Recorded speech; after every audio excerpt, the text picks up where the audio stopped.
Today we're going to dive in and write our first compiler optimization. We're going to start with a few simple optimizations around the theme of dead code elimination. But before we do that, I want to give some framing for different kinds of optimizations we'll study in 6120. The difference is between how we deal with control flow in the program. So you'll remember from last time that we started drawing control flow graphs, that is, breaking up programs from just sequences of instructions to these graphs indicating basic blocks and how control transfers between the basic blocks. So here's a sample CFG. At a very high level, in this class, we're going to categorize optimizations into three different categories. Local optimizations work within a single basic block. That means they don't have to deal with control flow. They just have to deal with the ordering of instructions in a sort of linear scan. Global optimizations work on an entire function. This means they have to deal with control flow. And as we will demonstrate in this video and the next one, dealing with control flow makes optimizations, typically speaking, much more complicated. Finally, there's a third category of optimizations we'll get to later in this semester, which has to deal with multiple functions.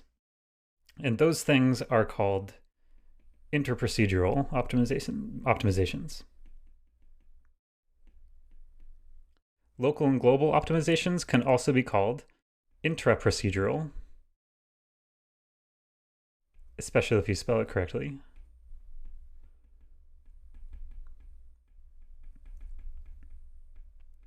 But the words interprocedural and intraprocedural sound so incredibly similar to each other that it's more useful to say local and global when you're referring to things that work within the scope of a single function. But one thing to remember is that when you say global, you might think that, well, global, that means the entire program. That's not what people mean. By global optimizations, people mean global with respect to a single function. Interprocedural optimizations are a even fancier level that goes beyond global and looks at calls from one function to another. So if this basic block, for example, had a call to this function, we'd have to sort of reason about those calls. When we're doing global optimization, we don't even reason about calls. We're going to start out by thinking locally, that is, within a single basic block. We will also see some optimizations that apply globally to the entire function in a kind of trivial way first. And then later, in a few more lessons, we're going to see more sophisticated ways to reason globally, that is, to reason about control flow.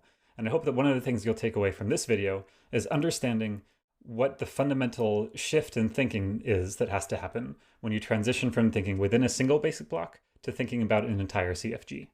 Let's start out by looking at a Brill program that it's possible to optimize. We're going to start out by thinking about dead code elimination, which is a simple kind of optimization that removes code that can't possibly have an effect on the output, thereby making the program faster. I hope you're getting more familiar with Brill programs and this instruction-based syntax and the semantics of the various instructions. So I hope you're able to understand this simple program that just does a couple of adds of constants. And my question to you is, what should we do to this program in order to make it faster? Where is the optimization opportunity? Of course, it's not too hard to see. There is this one instruction here, this assignment to the variable c, that is never used anywhere in the program. And so it's possible to delete this instruction and to get an equivalent program that runs faster. That is, it uses one less instruction when executing, but does exactly the same thing. So the next question I have for you is, what is the general principle, that is, can you phrase it in a sentence, for what opportunities exist, like this one, for optimizing Brill programs? That is, if we were to implement an optimization, what would we be looking for? Try to phrase that in a sentence. Try actually writing it down. Here's how I would phrase it. We can delete any instruction that assigns to a variable that is never used as an argument anywhere in the function, as long as that instruction has no side effects. By side effects, I just mean that we shouldn't eliminate instructions that don't seem to assign to a variable, and yet they have an effect on the outside world. For example, Brill has a print instruction. You can say like print C, for example, and it shouldn't be penalized for the fact that it doesn't assign to a variable, and therefore it seems to be dead because it doesn't produce any values used elsewhere. The criterion that we can use to do some dead code elimination is just to eliminate every instruction that has this pure semantics that all it does is assign to a variable, and that variable is never used by any instruction everywhere in the entire program. Therefore, this is a global property. We've come up with the framework, at least, for a global optimization that needs to look at the entire function. We happen to be looking at a function here that only has one basic block, but this is a global property. It's not possible to implement by looking at a single basic block. It's possible that you don't use C in this basic block, but in a larger function, for example, then you jump to another basic block that does use C. Therefore, this is a global property. To turn this into a real optimization, I would like you to now try writing the pseudocode for an optimization that carries out these instructions.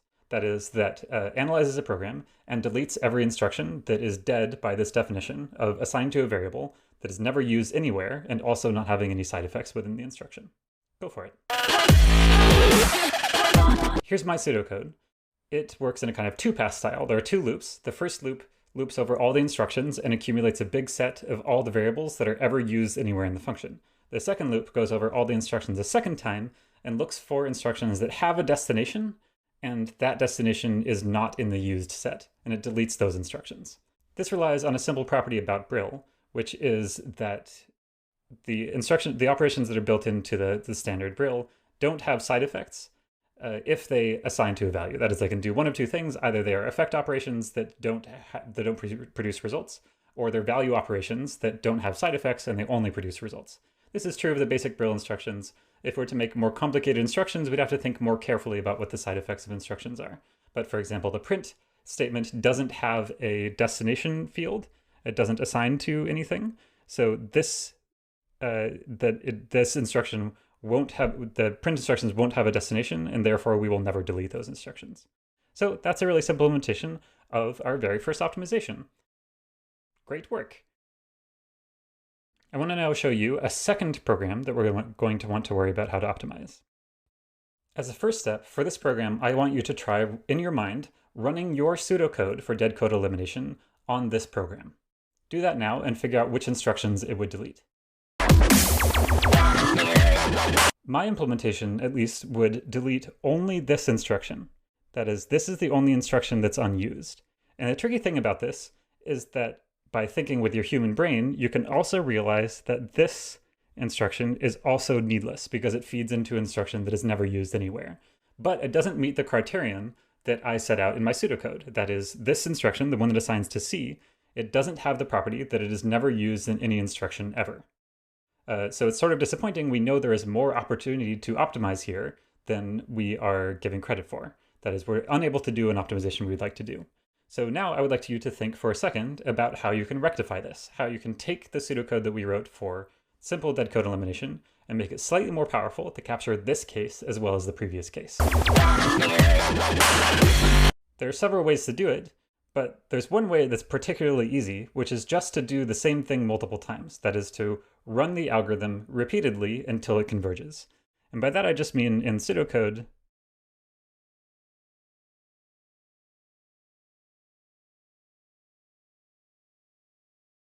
just stick the code we had above in a while loop and run it while anything has changed about the program. This just means that we will keep running the dead code elimination, and the first trip through the while loop, we will delete this instruction, and then we'll run again, and then we'll notice that this instruction is no longer used by any instruction globally in the entire program, and we'll delete that too. This may not be the most efficient way to do this, but it is definitely the easiest. That is, all we need to do is take a single pass optimization that we've reasoned about to be at least correct and iterate it to convergence. That is, run it until nothing changes anymore. Iterating things to convergence is going to be a cornerstone of lots of the optimizations we see in this class. I want to show you one third and final program that's going to stretch our dead code elimination abilities. Here's the program. I want you to think for a second, again, about what our algorithm so far, including iterating to convergence, will do to this program, and what opportunities that leaves on the table. If you said nothing, you're correct. The previous algorithm would do absolutely nothing to this thing, even though the opportunity for optimizing it is fairly clear. That is, this assignment to the variable a has no effect on the output of the program. The only one that matters is the second constant in the program. Clearly, there's an opportunity here to do stronger dead code elimination if we can find variables that are assigned to and then assigned to again before they're used again. I'm going to caution you, however, that this property is a little bit more subtle to implement than the previous one that had to do with just looking global at the entire function and looking for uses of the variable. And the reason for that is because it has to do with the ordering of things. That is, the previous one really didn't care about the order of instructions. It was just saying, if you ever assign it to a variable in the entire function rather, that variable is never ever used by any other instruction, then we can be guaranteed that it's safe to delete. That's not true. That sort of like big bag of instructions model is not going to work for this type of optimization. In particular, we're going to have to think carefully about what happens globally in programs that have control flow. Let's imagine a slightly different function that has an assignment to A, and then it has another assignment to A, but in between there is a jump to a label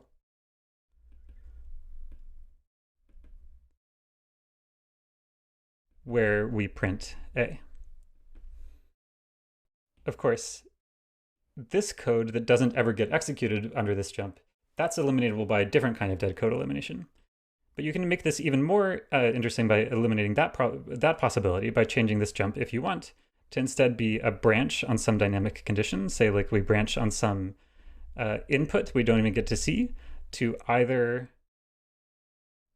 L or to K. So we can't possibly know at compile time which of the two assignments to A, this one or this one, will actually be the one that flows to the print. That is the one that actually matters for printing stuff. In this case, I think it's fairly clear that there actually isn't really an opportunity for redundancy elimination. There may be other things we can do to this program to simplify it so we're not like assigning to A and then reassigning to it. There may be other things we can do, but it's not going to be as simple. That is, like, there's not going to be a dead code elimination opportunity here. It's as simple as just deleting an instruction.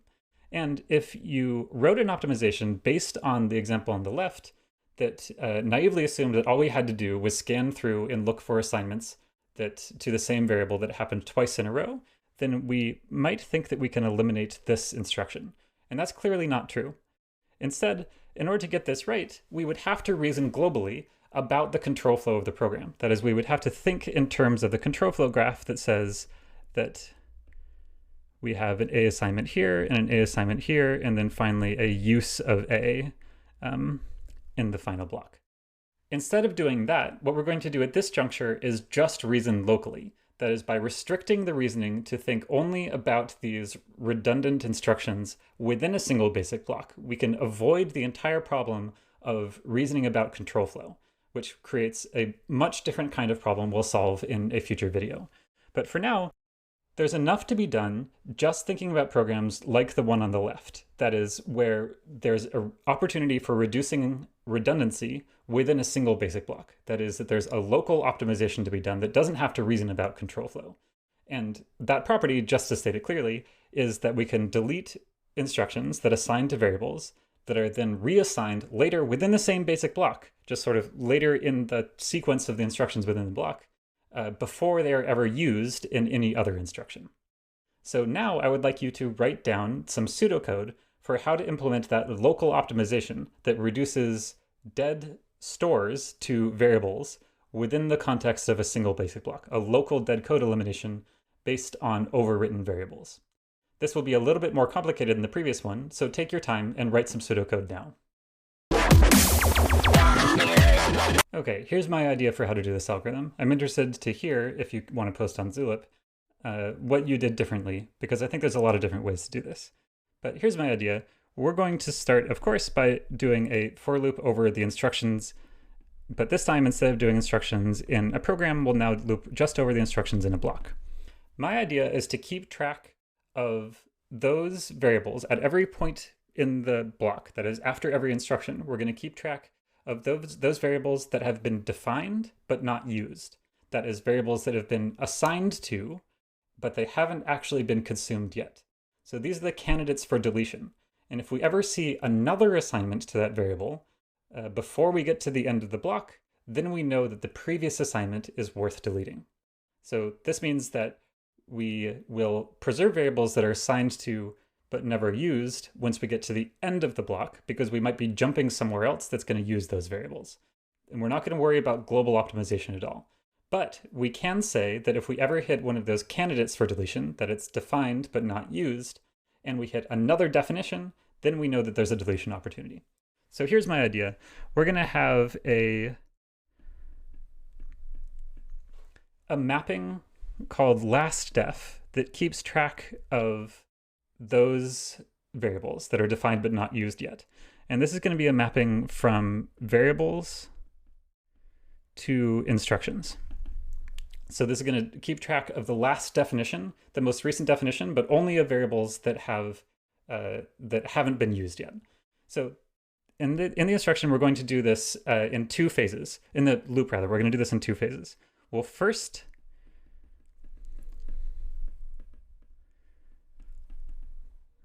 check for uses, and then check for definitions. It has to go in this order because instructions can be both users and definers. That is, if you say like x equals x plus 1, for example, you're using x and then defining x again. And we don't want to consider x dead just because we're assigning to x, because we're also reading the previous value of x. In any case, we need to check for uses first. So the way this will work is that we'll look at whether the instruction has any arguments.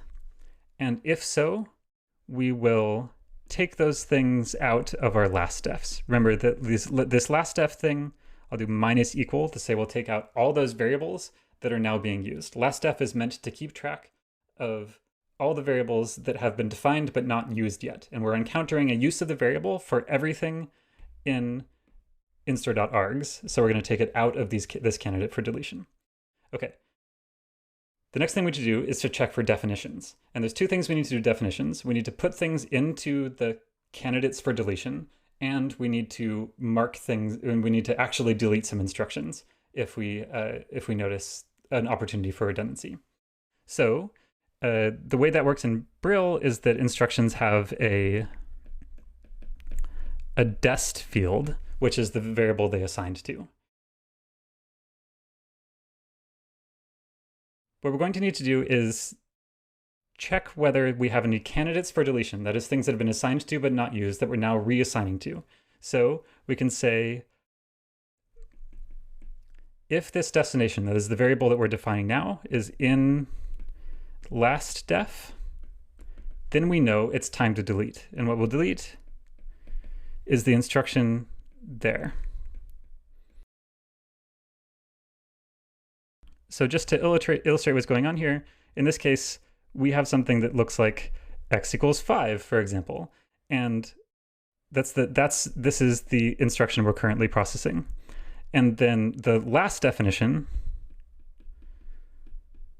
for x is something like x equals 2, and that's the thing that happened earlier in the basic block, and that's the thing that we know we can delete.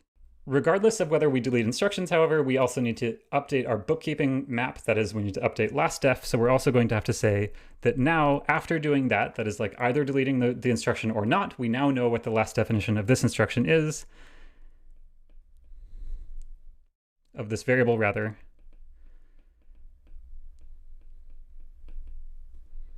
That's the current instruction. So now that we've defined this thing, this instruction is now a candidate for deletion because the variable has been defined but not used yet, and there may be more uses later in the function.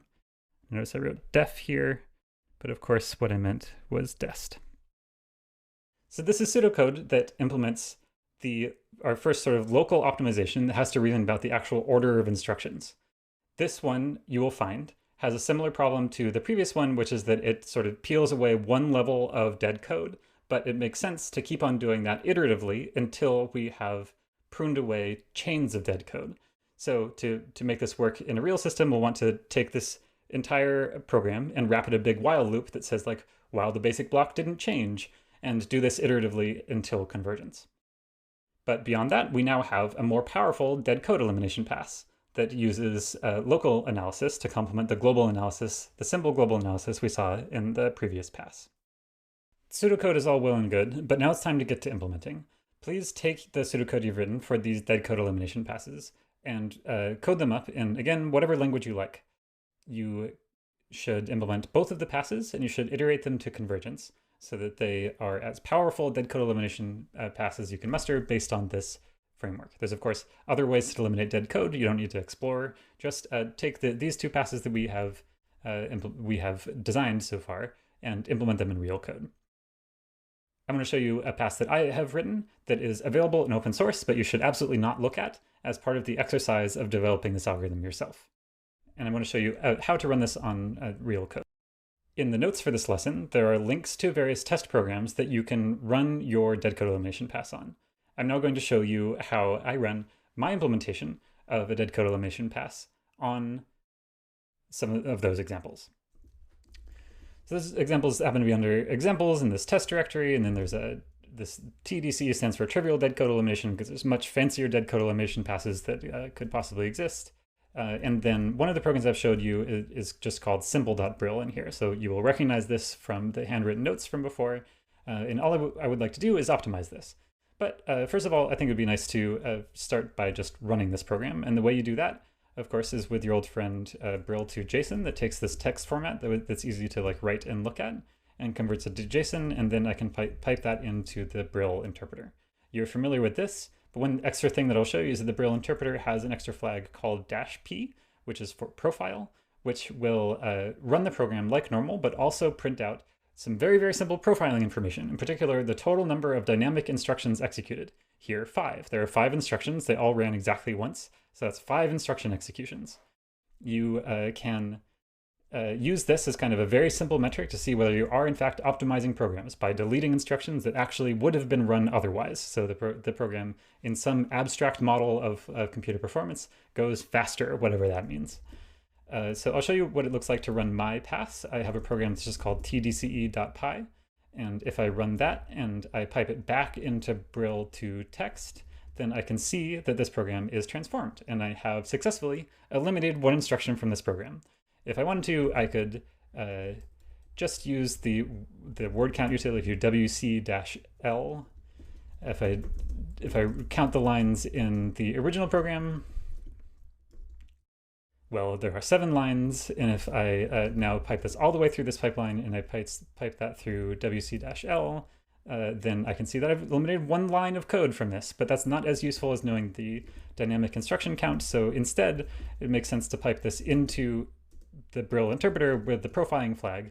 And there's 2 super important things here. One is that we get the correct answer. That is the same answer as the unoptimized program. If you did an optimization that didn't do that, it wouldn't be a very good optimization no matter how fast it makes the program run. But also, it's nice to know that the total number of dynamic instructions executed went from 5 to 4. Of course, beyond this, you probably want to run your optimization on more complicated examples. And fortunately, there is a little mini benchmark suite that comes with Brill that you extended last week as part of the first tasks for 6120. So for example, one of the benchmarks under here, there's a FizzBuzz benchmark. We can Brill to JSON that benchmark and then pipe it into the interpreter. And it needs an argument. So here we'll give it, for example, 5. And it runs some things, it prints some stuff, it tells us how many instructions it executed. It'd be nice to know if our optimization has any effect on this. So I'll run my implementation of this thing. I'll run in a more advanced mode just to see what happens. And I will pass it into the interpreter. And it tells us that we eliminated 4 whole dynamic instructions. Well, that's not a terribly large amount. But anyway, you can see that this optimized a somewhat more real-ish program than the tiny test examples that are just looking for correctness. Have fun. I encourage you to, for example, use Turnt to avoid typing out these very long command line invocations. And so you can have a nice pleasant workflow while you develop your first optimization that is hopefully the first in a long journey of very cool optimizations you will write during the course of 6120.